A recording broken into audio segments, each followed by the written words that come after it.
Welcome to the Salmon Runs YouTube. Enjoy the video. In this video, I will explain how to play Roblox Minesweeper. Your primary objective is to clear the entire minefield without accidentally clicking on any hidden mines. To reveal a square, simply left-click it.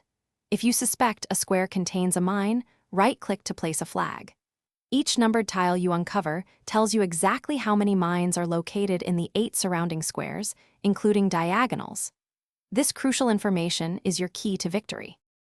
Understanding the numbers is fundamental to success. For instance, if you reveal a tile with the number 1, it means only one mine is directly adjacent to it. A tile showing the number 2 indicates that 2 mines are in its immediate vicinity. By carefully observing these numbers and their positions, you can logically deduce which squares are safe to click and which ones you should flag as potential mine locations. This systematic approach minimizes risk and guides your progress. To enhance your gameplay, consider employing advanced strategies. One powerful technique is chord clicking. Once you have correctly flagged all the mines around a numbered tile, you can click that number to automatically reveal all remaining unrevealed adjacent squares.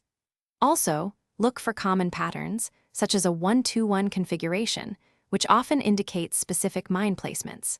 Starting your game from the corners or edges can also provide more immediate, useful information.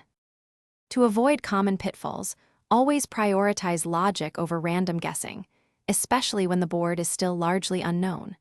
Double-check your flagged squares to ensure they are indeed mines before you proceed, as an incorrect flag can lead to a chain reaction of errors.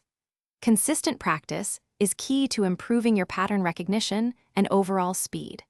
With these tips, you'll be clearing Roblox Minesweeper boards like a seasoned pro in no time. Thanks for watching. Consider subscribing if we helped you.